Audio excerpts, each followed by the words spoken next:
Hello, good morning, जोहार। सुबह की खबरों के साथ मैं हूं मुकेश और आप देख रहे हैं झारखंड बुलेटिन। वक्त हो चला है झारखंड से जुड़ी खबरों को जानने का। खबरों में आगे बढ़ने से पहले हमारे यूट्यूब चैनल को सब्सक्राइब जरूर करें। तो चलिए जानते हैं आज की ताज़ा खबरें फटाफट अंदाज में। चलिए जानते हैं, पहली खबर दिल्ली से है। प्रवर्तन निदेशालय यानी ईडी ने दिल्ली शराब नीति केस में दिल्ली के मुख्यमंत्री अरविंद केजरीवाल को गिरफ्तार कर लिया। ईडी की टीम गुरुवार शाम 7 बजे केजरीवाल के घर 10वां सम्मन और सर्च वारंट लेकर पहुंची थी।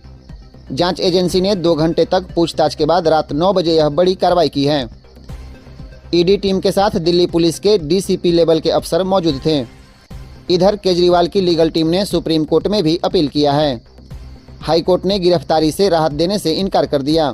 इससे पहले गुरुवार को दोपहर 2:30 बजे हाई कोर्ट ने दिल्ली सीएम की गिरफ्तारी पर रोक लगाने वाली याचिका खारिज कर दी। केजरीवाल ने कोर्ट से ये भरोसा मांगा है कि अगर वे पूछताछ के लिए ईडी जाते हैं तो उन्हें गिरफ्तार नहीं किया जाए। कोर्ट ने साफ किया कि केजरीवाल को ईडी के सामने पेश होना होगा, उनकी गिरफ्तारी पर रोक नहीं है। चलिए अब दूसरी खबर में। चुनाव आयोग ने गुरुवार को व्हाट्सएप पर भेजे जा रहे विकसित भारत मैसेज को तुरंत रोकने का निर्देश दिया है।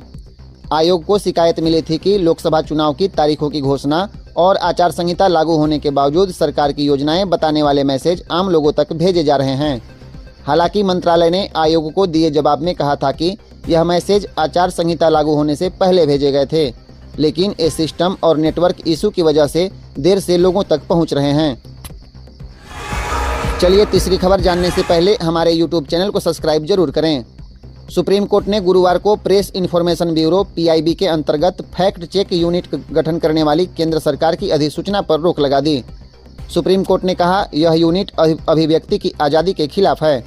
यह फैक्ट चेक यूनिट केंद्र सरकार के बारे में सोशल मीडिया में वायरल हो रही फर्जी सूचनाओं और पोस्ट की पहचान करने के साथ उसे प्रतिबंधित करने के लिए बनाई जानी थी।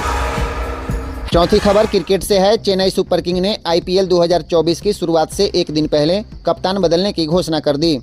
टीम को 5 बार चैंपियन बना चुके महेंद्र सिंह धोनी ने कप्तानी छोड़ने का फैसला किया है। उनकी जगह 27 साल के युवा बल्लेबाज ऋतुराज गायकवाड़ टीम की कमान संभालेंगे। वे फ्रेंचाइजी के चौथे कप्तान बने हैं। इससे पहले एमएस धोनी, सुरेश रैना और रविंद्र जडेजा टीम की कमान संभाल चुके हैं। इस सीजन का ओपनिंग मैच चेन्नई और बेंगलुरु के बीच एमए चिदम्बरम स्टेडियम में आज यानी शुक्रवार को खेला जाएगा। अगली खबर झारखंड में ईडी ने बड़ी कार्रवाई की है। प्रवर्तन निदेशालय की टीम ने गुरुवार सुबह रांची में छापा मारा।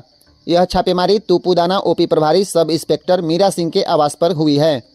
इसके अलावा कांग्रेस नेता के तौर पर जाने जाने वाले जमीन कारोबारी लाल मोहितनाथ शाहदेव के घर पर भी रेड पड़ी।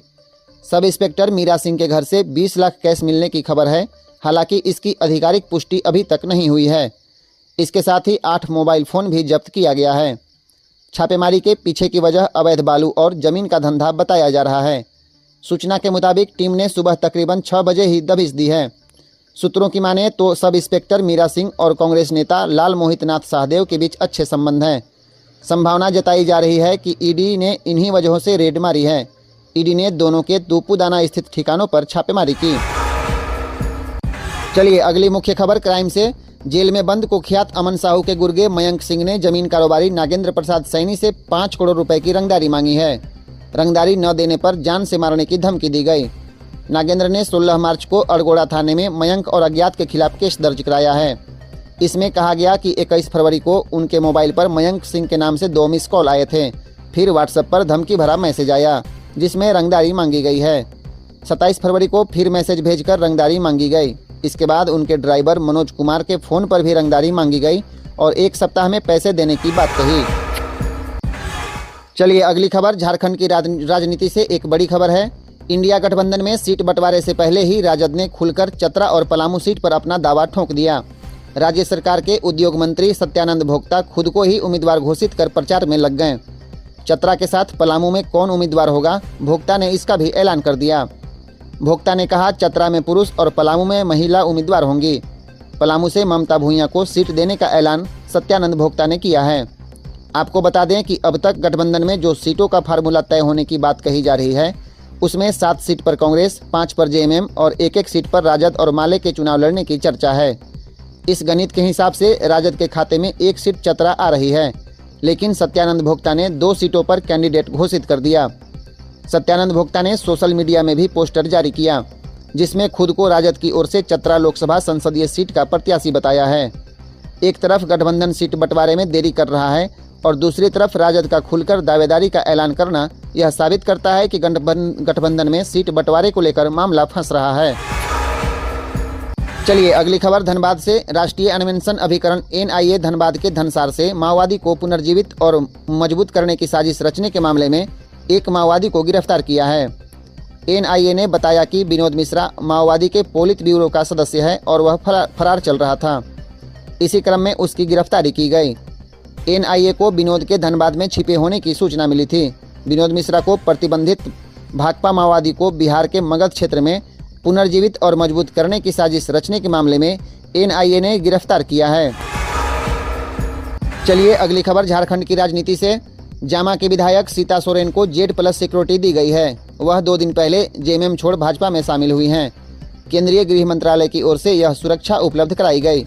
इससे पहले 9 मार्च को राज्य सुरक्षा वर्गीकरण समिति ने राज्य के प्रमुख लोगों की सुरक्षा व्यवस्था में बदलाव किया था। संशोधन के बाद 119 VIP की सुरक्षा श्रेणियों में बदलाव किया गया। बदलाव वाले श्रेणी में राज्यपाल CP राधाकृष्णन से लेकर CM चंपई सोरेन, केंद्रीय मंत्री अर्जुन मुंडा और JMM प्रमुख शिबू सोरेन तक शामिल हैं। राज्यपाल CP राधाकृष्णन, CM चंपई सोरेन, केंद्रीय मंत्री अर्जुन मुंडा, झामुमो प्रमुख शिबू सोरेन को Z+ की सुरक्षा दी गई है। वहीं पूर्व मुख्यमंत्री हेमंत सोरेन की पत्नी कल्पना सोरेन और उनके भाई मंत्री बसंत सोरेन को Y श्रेणी की सुरक्षा उपलब्ध कराई गई।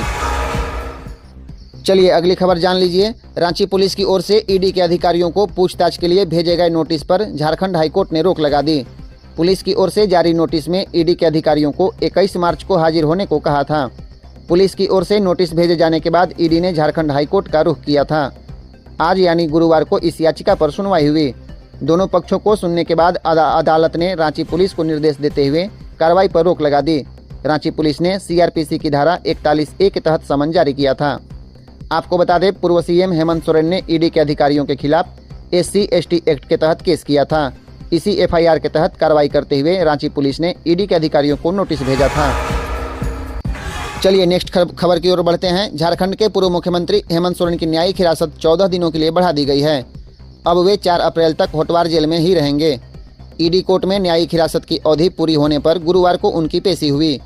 कोर्ट ने राजस्व कर्मचारी भानु प्रताप की भी न्यायिक हिरासत बढ़ाई है। आपको बता दें कि जमीन घोटाले से जुड़े मनी लॉन्ड्रिंग केस में दोनों फिलहाल न्यायिक हिरासत में हैं। चलिए अगली खबर पलामू और हजारीबाग से है। बालू तस्करी के कारण पलामू में एक व्यक्ति की जान चली गई। पुलिस अवैध बालू लदे ट्रैक्टर का पीछा कर रही थी। पुलिस से बचने के लिए ट्रैक्टर चालक ने स्पीड बढ़ा दी, जिससे उसका नियंत्रण ट्रैक्टर पर नहीं रहा और बाइक सवार को रौंदते हुए फरार हो गया। घटना पाटन पड़वा मुख्य मार्ग स्थित नावाडी गांव में हुई।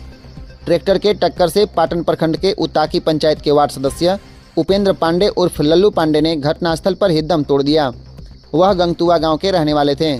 गुरुवार को उपेंद्र अपने गांव के ही सरबजीत पांडे के साथ किसी काम से मोटरसाइकिल से पाटन जा रहे थे। इसी दौरान करीब 12 बजे के करीब वह नावाडी पहुंचे, तभी पीछे से ट्रैक्टर ने उन्हें रौंद दिया।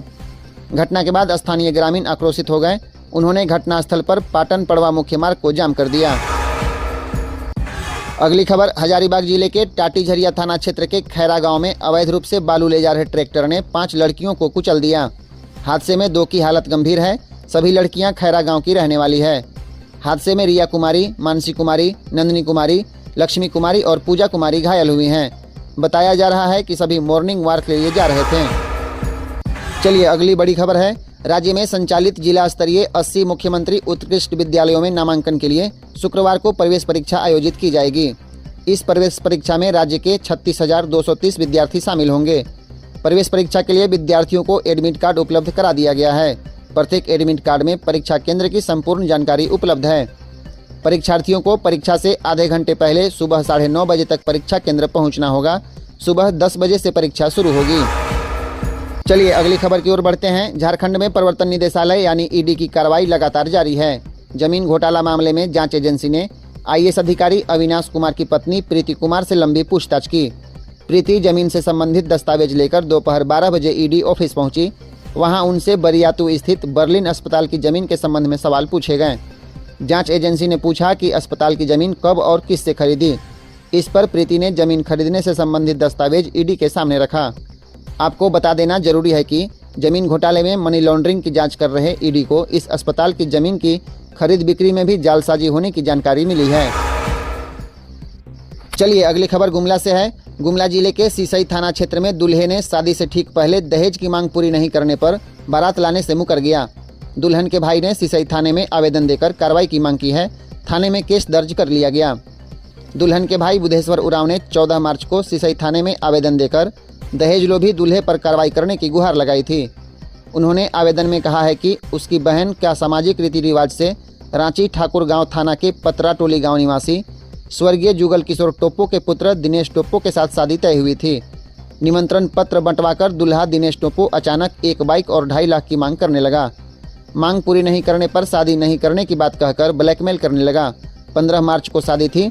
दूल्हे को समझाने का काफ़ी प्रयास किया गया। कई लोगों ने आदिवासी समाज में दहेज नहीं चलने की बात कहकर भी समझाया, पर उसने बारात लाने से इनकार कर दिया। चलिए मौसम से जुड़ी खबर जान लीजिए। झारखंड के कई जिलों में आज भी आसमान में हल्के बादल नजर आ सकते हैं। मौसम विभाग के अनुसार राज्य के उत्तर पूर्वी भागों में कहीं कहीं हल्के से मध्यम दर्जे की बारिश हो सकती है। आज किसी तरह का अलर्ट जारी नहीं किया गया है। मौसम विभाग ने पहले ही संभावना जताई थी कि होली से पहले मौसम साफ हो जाएगा। 22 मार्च से लेकर अब 26 मार्च तक मौसम शुष्क रहने के आसार हैं। हालांकि कई बार जिलों में बादल नजर आ सकते हैं, लेकिन बारिश के आसार नहीं हैं। आज भी मौसम विभाग ने राज्य के कई जिलों में मौसम शुष्क रहने की संभावना जाहिर की है। चलिए हजारीबाग से एक और बड़ी खबर है। पैसा डबल करने के नाम पर 2 लाख रुपए की ठगी कर भाग रहे 2 अपराधियों को चौपारण पुलिस ने गिरफ्तार कर लिया। वहीं 2 लोग मौके से भाग निकले। गिरफ्तार अपराधियों के पास से पुलिस ने 2 लाख नगद, पुलिस की 2 सेट वर्दी, 3 मोबाइल, 2 पुलिस डंडा, 1 जोड़ा हंटर जूता और 1 स्कॉर्पियो बरामद किया है। चौपारण थानेदार दीपक सिंह ने बताया कि 4 लोग पैसा डबल करने का झांसा देकर 2 लाख रुपए लूटकर गया की ओर भागने की सूचना मिली थी। इसी सूचना पर पुलिस ने पीछा कर चतरा मोड़ के पास स्कॉर्पियो गाड़ी से भाग रहे 2 अपराधियों को दबोच लिया। चलिए झारखंड के जमशेदपुर के लोग इन दिनों दहशत में हैं। सरायकेला खरसावां जिले के आदित्यपुर इंडस्ट्रियल एरिया में 17 मार्च को तेंदुआ मिलने की खबर के बाद से इलाके में दहशत का माहौल है। 5 दिनों बाद भी तेंदुआ अब तक पकड़ में नहीं आया है। अब तेंदुआ के पैरों के निशान गम्हरिया उषा मार्टिन के पीछे वाल्मीकि नगर के पास झाड़ियों में पाया गया है। वन विभाग के अनुसार तेंदुआ चहलकदमी करते हुए गम्हरिया तक पहुंच गया। तेंदुआ के पैरों के निशान ताजा हैं। वह इलाके की झाड़ियों में छिपा बैठा है। अगली खबर पलामू से है, जान लीजिए। पलामू में जोनल आईजी नरेंद्र कुमार सिंह ने लोकसभा चुनाव को लेकर पुलिस अधिकारियों के साथ समीक्षा बैठक की। मीडिया से बात करते हुए आईजी ने कहा कि चुनाव आयोग के गाइडलाइन के आधार पर निष्पक्ष चुनाव कराना प्राथमिकता है। जोनल आईजी नरेंद्र कुमार सिंह ने यह भी कहा कि इस बार बूढ़ा पहाड़ में रहने वाले ग्रामीण भी लोकतंत्र के पर्व में शामिल होंगे। उसको लेकर पुलिस प्रशासन की तैयारी की जा रही है। चलिए गोड्डा में पुलिस ने एक बड़ी कार्रवाई की है। बिहार से लगने वाली गोड्डा जिले की सीमा पर पुलिस ने एक कार से 33 बोतल अवैध अंग्रेजी शराब बरामद किया है। गोड्डा एसपी को मिली गुप्त सूचना के आधार पर मेहरमा थाना पुलिस ने बुधवार की रात करीब 1:30 बजे पिरोजपुर स्थित बिहार की सीमा से सटे गोविंदपुर चेक पोस्ट पर बैरियर लगाकर वाहन चेकिंग शुरू किया। इसी दौरान एक सफ़ेद रंग की अल्ट्रोज कार का ड्राइवर पुलिस को देख भागने लगा। पुलिस ने सक्रियता दिखाते हुए कार को पकड़ लिया। ड्राइवर के अनुसार उसने झारखंड से आने के क्रम में कार में अंग्रेजी शराब रख ली थी। बिहार में शराब प्रतिबंधित रहने के कारण वहां अधिक कीमत पर शराब मिलती है, ऐसा लालचवश उसने ऐसा किया। चलिए लातेहार जिले से एक बड़ी खबर है। महुआ डांड और बाड़ेसाण थाना पुलिस ने देसी हथियार के साथ एक युवक को गिरफ्तार किया है। उसकी शिनाख्त जोहन बिरिजिया के रूप में की गई। उसके पास से एक देसी हथियार व खोखा बरामद किया गया। गुरुवार को उसे लातेहार जेल भेज दिया गया। महुआ डांड थाना प्रभारी अविनाश कुमार ने बताया कि सर्च अभियान के दौरान पुलिस जब दौना ग्राम पहुंची तो फायरिंग की आवाज़ सुनाई पड़ी। पुलिस टीम आवाज़ की दिशा में गई। वहां जोहन बिरिजिया के द्वारा एक भरठुआ बंदूक से फायर करने की बात सामने आई। तलाशी के दौरान उसके पास से अन्य बंदूकों की गोली के खोखे व गन पाउडर बरामद किया गया है। चलिए अंतिम खबर गढ़वा जिले से है। गढ़वा जिले के रमुना थाना क्षेत्र में पुलिस ने अवैध शराब भट्ठी संचालन के विरुद्ध छापेमारी अभियान चलाया। एसडीपीओ के निर्देश पर पुलिस निरीक्षक रतन कुमार सिंह ने रमुना प्रखंड के बारपानी जंगल में अवैध रूप से चल रहे शराब भट्ठी में छापेमारी कर भारी मात्रा में जावा महुआ शराब को नष्ट किया। वहीं एक व्यक्ति को गिरफ्तार किया है। पुलिस निरीक्षक और पुलिस जवानों के सहयोग से 2000 लीटर जावा महुआ एवं 100 लीटर देसी शराब को नष्ट किया गया।